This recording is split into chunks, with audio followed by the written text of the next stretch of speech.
നമസ്കാരം. ഇന്ന് നിശയിലേക്ക് ഏവർക്കും സ്വാഗതം. ഞാൻ വീണ്ടും വന്നിരിക്കുകയാണ്.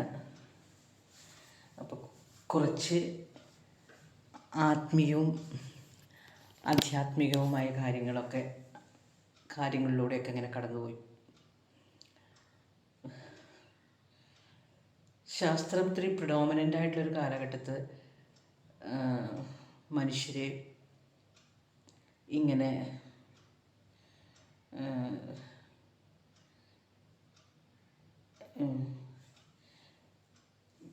വിശ്വാസികളാവുന്നത് എങ്ങനെയെന്നുള്ളൊരു ചോദ്യമാണ്. പലരും ചിലപ്പോൾ ആൾ ദൈവങ്ങളുടെ അടുത്തേക്കൊക്കെ പോകുന്നുണ്ട്. അത് കൂടുതലായിക്കൊണ്ടിരിക്കുകയാണ്. ഇപ്പോൾ ഞാൻ കുറച്ച് നാളൊക്കെ ഇങ്ങനെ വളരെയധികം റേഷണലാവുമ്പോൾ അതിനൊരു സയൻറ്റിഫിക് റീസണൊക്കെ കണ്ടെത്താൻ ശ്രമിക്കുകയും അതിൽ നിന്ന് വിട്ടു നിൽക്കുകയൊക്കെ ചെയ്തിരുന്നു. എൻ്റെ വീട് ഗുരുവായൂരാണ്. അപ്പോൾ ഞാൻ ജനിച്ചു വളർന്നത് ഗുരുവായൂർ അമ്പലത്തിൻ്റെ അടുത്തായതുകൊണ്ട് എനിക്ക് ഗുരുവായൂർക്ക് എന്നും പോകും. ഞങ്ങൾക്ക് ഗുരുവായൂർ അമ്പലം ഇല്ലാത്തൊരു കച്ചവടമില്ല. അപ്പോൾ അവിടുന്ന് കിട്ടുന്നൊരു ഊർജ്ജം 10-21 വയസ്സ് വരെയൊക്കെ നമ്മൾ വളരെ വലുതായിരുന്നു, വളരെ ഫോക്കസ്ഡ് ആയിരുന്നു. അതാണ് നമുക്ക് ഭക്തി കൊണ്ടുള്ളൊരു ഗുണം. വളരെ ഫോക്കസ്ഡ് ആണ് നമ്മൾ. പലതും ഇംഗ്ലീഷിൽ ഗോഡ് ഫിയറിങ് എന്ന് പറയാം. പക്ഷെ നമ്മൾ ഫിയർ ചെയ്യല്ല ചെയ്യുക, നമ്മൾ ലവ് ചെയ്യുകയാണ് ചെയ്യുന്നത്. ഗോഡ് ഫിയറിങ് എന്നൊരു സംഗതി നമുക്കില്ലല്ലോ. അപ്പം നമ്മൾ കൂടുതൽ ഫോക്കസ്ഡ് ആവും. നമ്മൾ വിട്ടുകൊടുക്കാൻ പഠിക്കും. പ്രതികാര ചിന്തകളും ഭേദചിന്തകളൊക്കെ നമ്മൾ മാറ്റും. അങ്ങനെയുള്ളൊരു യാത്രയിലൂടെ വന്ന് പിന്നെ തികച്ചും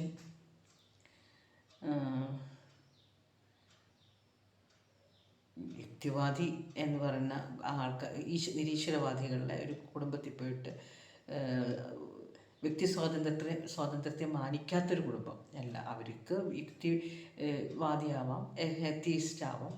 പക്ഷെ നമ്മൾ അങ്ങനെ ഒരു എഗ്നോയിസ്റ്റിക് എത്തീസാണ് എനിക്കൊക്കെ ഉണ്ടായിട്ടുള്ളത്. അതായത് എത്തീസം ദൈവത്തിൽ വിശ്വസിക്കുന്നുണ്ട് എന്ന അന്ധവിശ്വാസമല്ല എന്നുള്ള രീതിയിൽ. അപ്പോൾ ഈ എഗ്നോസ്റ്റിക് എത്തീസം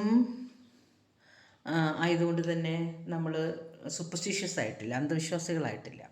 പക്ഷേ ഈ അടുത്ത കാലയളവിൽ ഞാൻ കൂടുതൽ വളരെ സ്പിരിച്വലായി, ആയിപ്പോയി കുറച്ച്. അപ്പോൾ അതിൻ്റെ ഭാഗമായിട്ട് ഇങ്ങനെ ക്ഷേത്ര ദർശനങ്ങളൊക്കെ നമ്മൾ നടത്തുമായിരുന്നു. അപ്പോൾ എല്ലാം വിട്ടു. ക്ഷേത്ര ദർശനങ്ങൾ നടത്തുമ്പോൾ നമുക്ക് അതാണ്. ഇപ്പോൾ ശബരിമലയ്ക്ക് അവസാനത്തെ ശബരിമലയ്ക്ക് മണ്ഡലമാസത്തിൽ ശബരിമലയ്ക്ക് പോകാൻ പറ്റിയില്ല, കണ്ണ് ശസ്ത്രക്രിയ ഉണ്ടായിരുന്നു. അപ്പോൾ ഇമ്മീഡിയറ്റ്ലി ഞാൻ ഇപ്പോൾ ശബരിമലയ്ക്ക് പോകാനുള്ള തീരുമാനമൊക്കെ ആയിട്ട് വ്രതത്തിലാണ്. ഞാനപ്പോൾ പറഞ്ഞു വരുന്നത്, ഇത് പൂർവാധികം ശക്തിയായിട്ട് ഈ വിശ്വാസം വരുന്നുണ്ട്. വിശ്വാസം നല്ലതാണ്, ദൈവത്തോട് അടുക്കുന്നത് നല്ലതാണ്. നമ്മൾ ഒരു പാന്തീസമാണ്. അതായത് എല്ലാത്തിലും നമുക്ക് ദൈവമുണ്ട്, ഈച്ച് ആൻഡ് എവരിതിങ്, ഓരോന്നിനും ദൈവമുണ്ട് എന്നുള്ളത് വിശ്വസിക്കുന്നൊരു രീതിയുണ്ട് നമുക്ക്. പക്ഷെ അതിനപ്പുറമായിട്ട് ദൈവം ഇപ്പോൾ ഈ ആധുനിക കാലഘട്ടത്ത് നമുക്കിപ്പോൾ ഒരു ഭരണ സംവിധാനമുണ്ട്. അത് പല കാര്യങ്ങളും നമുക്ക് ഉറപ്പ് തരണം. അത് ഉറപ്പ് തരാത്ത ഒരു ഘട്ടത്തിൽ മനുഷ്യർ ഓരോ സ്ഥലത്ത് പോയിട്ട് അങ്ങനെ പെട്ടുപോകുന്നുണ്ട്. ദൈവങ്ങളുടെ അടുത്തൊക്കെ പെട്ടുപോകുന്നുണ്ട്. ഇപ്പോൾ അമ്പലമാണെങ്കിലും അതൊരു കമേഴ്സ്യലൈസ്ഡ് ആയിട്ടുണ്ട്. പക്ഷെ ഞാനപ്പോൾ ഗീതയൊക്കെ വായിച്ചത് കൊണ്ടായിരിക്കാം എനിക്ക് പലപ്പോഴും ഇങ്ങനെ ഒരു ഡിറ്റാച്ച്മെൻറ്റ് വന്നത്. ഗീതയിൽ പറയുന്നതൊന്നുമല്ല ഇവർ ഈ നേരെ ഘടകവിരുദ്ധമായിട്ടുള്ള കാര്യങ്ങളാണ് ഇപ്പോൾ അവിടെ ബൈബിളിൽ എന്താണ് പറയുന്നത് അതുപോലെയൊക്കെ തന്നെ. അപ്പോൾ എനിക്കറിയാം ഒരു സ്ഥലത്ത് ദൈവം എന്നുള്ളത് നമ്മുടെ കർമ്മമാണ്, നമ്മുടെ വിശ്വാസമാണ് എന്നൊക്കെ അറിയാം. പക്ഷേ എന്നാലും ആ ഒരു സ്ഥലത്തേക്ക് പോകേണ്ടതില്ല. അപ്പോൾ ഈ കാലയളവിൽ എൻ്റെ കുട്ടിക്കാലത്ത് ഞാൻ ചെറുപ്പം തൊട്ടേ ഹരിനാമകീർത്തനം കൃത്യമായി കാണാതെ പാടുമായിരുന്നു ഞാൻ. പക്ഷേ അത് ഞങ്ങളുടെ വീട്ടിൽ നിർബന്ധമായിരുന്നു, ഹരിനാമകീർത്തനം വേണമെന്നുള്ളത്.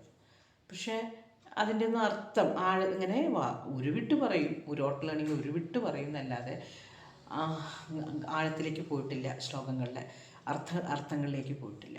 ഈ കാലയളവിലൊക്കെ ഞാൻ കുറച്ച് പുസ്തകങ്ങൾ ആധ്യാത്മികമായിട്ട് പുസ്തകങ്ങളൊക്കെ വായിച്ചപ്പോഴാണ് എനിക്ക് മനസ്സിലായത്, ഈ നമുക്കറിയാം ഒരു സ്ഥലം അമ്പലത്തിലേക്ക് പോകണ്ട, അല്ലെങ്കിൽ മല കയറണ്ട, നമ്മുടെ വീട്ടിൽ നിന്ന് തന്നെ പ്രാർത്ഥിച്ചാൽ മതി. അതിൽ ശ്ലോകമുണ്ട്. അത് ഞാൻ കഴിഞ്ഞ ദിവസം ഞാനിങ്ങനെ ഒരു അമ്പല ദർശനത്തിന് പോകുമ്പോൾ ഞാനത് ശ്ലോകം ചൊല്ലി, എന്നിട്ട് ഞാൻ വീഡിയോ അപ്ലോഡ് ചെയ്യുകയും ചെയ്തു. അതായത് ഊരിനു വേണ്ട നിജഭാരങ്ങൾ വേണ്ടതിനു നീരിനു വേണ്ട ഊരിനു വേണ്ട ചില ഭാരങ്ങൾ വേണ്ടതിന് നീരിനു വേണ്ട നിജധാരങ്ങൾ വേണ്ടതിന് നാരായണാച്യുത ഹരേ എന്ന് ഓതുവാൻ ഒന്നേ വേണ്ടു ഹരിനാരായണായ നമ. അതിന് പ്രത്യേകിച്ച് ഒരു ഗുരുവായൂരോ അല്ലെങ്കിൽ മമ്മിയൂരോ അങ്ങനെ ഊരൊന്നും വേണമെന്നില്ല. അതേപോലെ തന്നെ ഉദകക്രിയ വേണ്ട, നീര് വേണ്ട, ജലമൊന്നും വേണ്ട, ചില ഭാരങ്ങൾ പൂജാ സാമഗ്രികൾ വേണ്ട.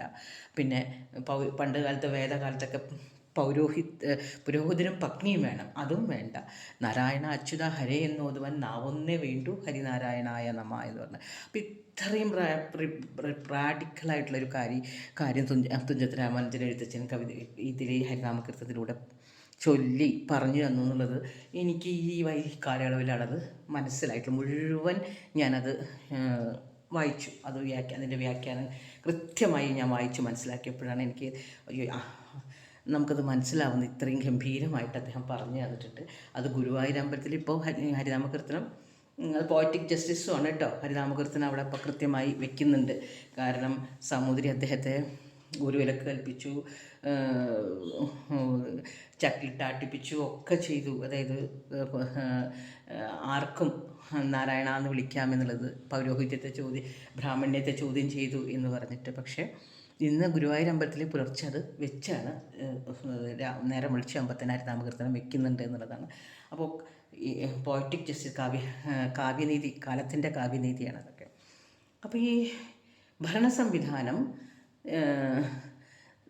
ഉറപ്പുവരുത്തുന്ന ചില കാര്യങ്ങൾ, ഉറപ്പുവരുത്തേണ്ടതായ കാര്യങ്ങൾ അവർ കൊടുക്കാത്തത് കൊണ്ടാണ് ജനങ്ങൾ ഇങ്ങനെ വൈകാരികമായി വളരെ അരക്ഷിതാവസ്ഥ വരെയാണ്. ജസ്റ്റിസ് കിട്ടുന്നില്ല എവിടെ നിന്നും. നമുക്ക് ഭരണ സംവിധാനം നൽകേണ്ട ജസ്റ്റിസ് ഭരണ സംവിധാനം തരുന്നില്ല. അതുകൊണ്ട് എത്ര യുക്തിബോധമുള്ളവരും ഒക്കെ നമ്മളിപ്പോൾ ദൈവത്തിലേക്കും അമ്പലത്തിലേക്കും പോയിക്കൊണ്ടിരിക്കുകയാണ്.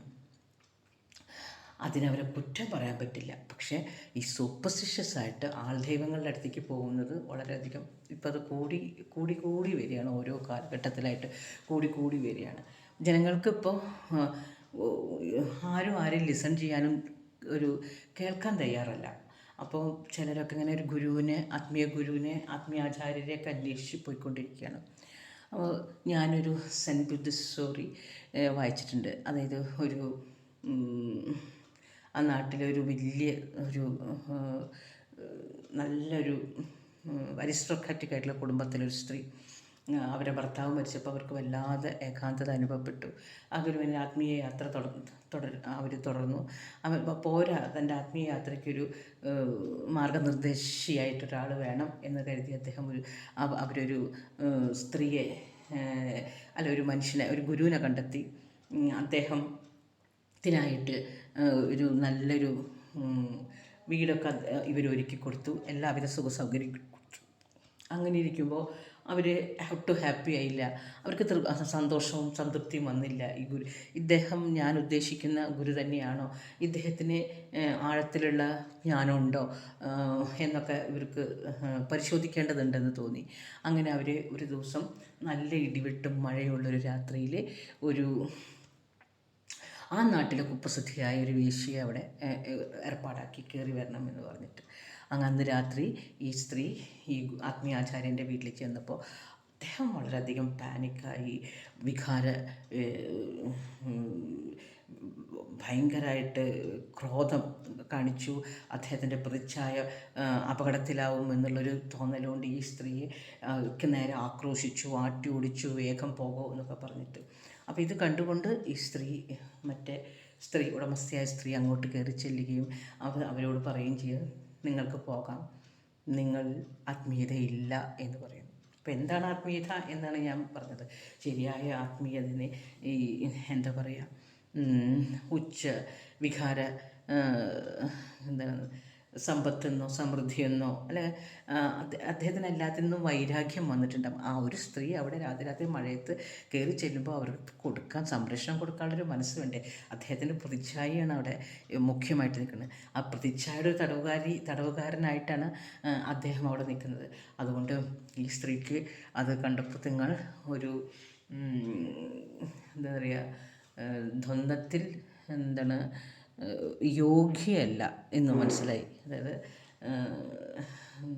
സമനില കൈവന്നിട്ടില്ല. സമനില കൈവന്നിട്ടില്ലാത്ത ഒരു മനുഷ്യൻ മാത്രമാണ് അദ്ദേഹം. അതിന് സമനില വന്നിട്ടില്ല. അപ്പോൾ സമനില കൈവരിക്കുന്നവരാണല്ലോ യോഗികൾ. അത് സമനില കൈവന്നിട്ടില്ല. അതുകൊണ്ട് താങ്കൾക്ക് പോകാമെന്ന് പറഞ്ഞു. അപ്പോൾ ഞാൻ പറഞ്ഞു വന്നത് ഇതാണ് ആത്മീയത എന്ന് പറയുന്നത്. അതായത് സമ്പത്തിന് മുന്നേ നമ്മൾ കാലിടറാതിരിക്കുക, മോഹങ്ങൾ, ഇച്ഛകൾ അതിലൊന്നും കാലിടറാതിരിക്കുക. വസ്ത്രം ഇപ്പോൾ കറുപ്പിടണമെന്നോ ഒന്നുമില്ല. ഇദ്ദേഹം പറഞ്ഞ പോലെ ഏത് വസ്ത്രം ധരിക്കുന്നു വേണോ, ഒരു ഊര് വേണമെന്നോ ഒന്നുമില്ല. അപ്പോൾ ഇതാണ് ആത്മീയത. ഇങ്ങനെയുള്ളൊരു സ്ഥലത്ത് നമുക്ക് പോകേണ്ടി വരുന്നത്, ഇതൊരു മോശം സ്ഥലമല്ല, നമ്മുടെ ഫോക്കസാണ് നമുക്ക്. പക്ഷേ മനുഷ്യർ കൂടുതൽ അന്ധവിശ്വാസമായിട്ട് വരുന്നത് എന്താ, ഒരു കോടതി പോയാൽ നീതി കിട്ടില്ല. ഞാനൊക്കെ എത്ര കൊല്ലമായി കഷ്ടപ്പെടുന്നു, കോടതി പോയിട്ട് വല്ല നീതി കിട്ടുന്നുണ്ടോ? അവസാനം ആൾക്കാർ പറയുന്നതൊക്കെ ചേട്ട അനിയനെ കൊന്നു, അച്ഛൻ അമ്മേനെ കൊന്നു. ആ കൊന്നൊരു കാര്യം മാത്രമേ ജനങ്ങൾ അന്വേഷിക്കുന്നുള്ളൂ. അതിലപ്പുറത്ത് അതിൻ്റെ പിറകിൽ അത് അക്യുമുലേറ്റഡ് ആങ്കറാണ്. ഒരു സുപ്രഭാതം കൊണ്ടല്ല കൊല നടന്നിട്ടുള്ളത്. ഒരുപാട് എക്സെപ്ഷൻസ് ഉണ്ടാവും, അപവാദം ഉണ്ടാവും, വഴിയെ പോകുന്ന ഒരാളൊക്കെ ഉണ്ട്, റേപ്പ് ചെയ്യാനൊക്കെ പോകുന്നുണ്ടാവും. അതും സോഷ്യോളജിക്കൽ റീസൺസ് വേറെയുണ്ട്. അതിലും ഭരണകൂടത്തിനൊരു വലിയ പങ്കൊക്കെ ഉണ്ട്. ഇത് അക്യുമുലേറ്റഡ് അരച്ചാൽ കാലങ്ങളായി ചിലപ്പോൾ അവർ അനുഭവിച്ചിട്ടുള്ളതാണ്. അച്ഛൻ എങ്ങനെ മകനെ കൊല്ലുമോ? മകൻ അങ്ങനെ അച്ഛനെ വെറുതെ കയറി കൊല്ലില്ല. കഞ്ചാവിൻ്റെ പേരിലാണ് എന്തുണ്ടെന്ന്. അപ്പോഴും സാമൂഹ്യക്ഷേമ വകുപ്പൊക്കെ അവിടെ എന്താണ് ഒരു വീട്ടിൽ നടക്കുന്നത്, ജനതയ്ക്ക് എന്ത് സംഭവിക്കുന്നു എന്നൊക്കെ അറിയാനുള്ള ഉത്തരവാദിത്തമൊക്കെ ഉള്ളുണ്ട് അവിടെ. അച്ഛൻ ഒരുപാട് ട്രീറ്റ്മെൻറ്റ് കുട്ടിക്ക് കൊടുത്തിട്ടുണ്ടാവും ചെറുപ്പ കാലഘട്ടത്തിൽ. അർഹിക്കുന്നത് എൻ്റെ വീട്ടിലൊക്കെ ഉണ്ട്. അർഹിക്കുന്നതൊക്കെ നിഷേധിച്ചിട്ടുണ്ടെങ്കിൽ ആ ഏങ്കർ എക്യുമുലേറ്റഡായിട്ട് കൂടി വന്നിട്ടാണ് അത് ഒരു സുപ്രഭാതത്തിൽ അവിടെ അനീതി നടന്നിട്ടുണ്ടാകും. സ്വത്ത് ഏതൊരു അച്ഛനും അമ്മയും അവരവരുടെ സ്വത്ത് അവരവരുടെ മക്കൾക്ക് ഈക്വലായിട്ട് തന്നെ കൊടുക്കണം. തട്ടിപ്പറിക്കാൻ മക്കളും പാടില്ല. ഈക്വലായിട്ട് കൊടുക്കുമ്പോൾ വേറൊരു മകളുടെ ഭർത്താവോ അല്ലെങ്കിൽ മറ്റുള്ളവരുടെ സ്വാധീനത്തിൻ്റെ മുകളിൽ മറ്റുള്ളവർക്ക് കിട്ടേണ്ടതായ സ്വത്ത് അർഹതപ്പെട്ടവർക്ക് വെറ്റിച്ച് കൊടുക്കുമ്പോഴൊക്കെയാണ് അവിടെ വഴക്കും കൊലപാതകമൊക്കെ ഉണ്ടാവുന്നത്. അത് തിരിഞ്ഞു പോയി നോക്കുമ്പോൾ ഈ ചൈൽഡ് റെയറിങ്ങിന് പറ്റിയൊരു വലിയൊരു പാകപ്പിഴ നമുക്ക് കാണാൻ സാധിക്കും. അപ്പോൾ അതുകൊണ്ട് ഈ കാലഘട്ടത്തിൽ ഭയങ്കരമായിട്ട് നമുക്ക് ഒരു സെക്യൂരിറ്റി ഇല്ല. വീട്ടിൽ നിന്ന് അങ്ങോട്ട് ഇറങ്ങിയപ്പോൾ ദൈവത്തിനെ വിളിക്കുക എന്നല്ലാതെ ഒരു പോലീസ് ചെന്താമര എന്താ കാണിച്ചത്? ആ കുട്ടികൾ വെറുതെ നടക്കുന്ന ആൾക്കാർ, ആ കുട്ടികൾക്ക് ആരും ഇല്ലാണ്ടാക്കിയത് എന്താണ്ടായത്? ഇങ്ങനൊരു ക്രിമിനൽ ഇതിനെ കുറിച്ച് ആഴത്തിൽ പഠിക്കാൻ അവരെ സൈക്കിളിലേക്ക് പോകാനും ജയിൽവാസം കൊണ്ട് വല്ല റിഫോർമേറ്റീവ് വന്നോ? പോയി കിടന്ന മനുഷ്യന് ജാമ്യം കൊടുക്കുന്നത് എന്താ? റിഫോർമേറ്റീവ് വന്നാലല്ലേ ജാമ്യം കൊടുക്കുള്ളൂ. എന്തടിസ്ഥാനത്തിലാണ് ജാമ്യം കൊടുത്തത്? അപ്പോൾ അതാണ് ഇവിടെ ഏറ്റവും നമ്മുടെ നാടിൻ്റെയൊക്കെ ഒരു ശാപം. മനുഷ്യ ദൈവത്തിനല്ലാതെ പിന്നെ എവിടെയാണ് നമ്മൾ പോകുക? അപ്പോൾ ആത്മീയത എന്നാൽ നമ്മളീ കാണിക്കുന്നതും പൂജയും സാമഗ്രിയും ക്രിയയല്ല. ഈ പറയുന്ന പോലെ സമനില കൈവരിക്കലാണ് ആത്മീയത എന്നാണ് ഞാൻ പറഞ്ഞു വന്നത്. നമസ്കാരം. ഇഷ്ടപ്പെട്ടെങ്കിൽ എൻ്റെ വീഡിയോ സബ്സ്ക്രൈബ് ചെയ്യണം, കാണണം. നന്ദി, നമസ്കാരം.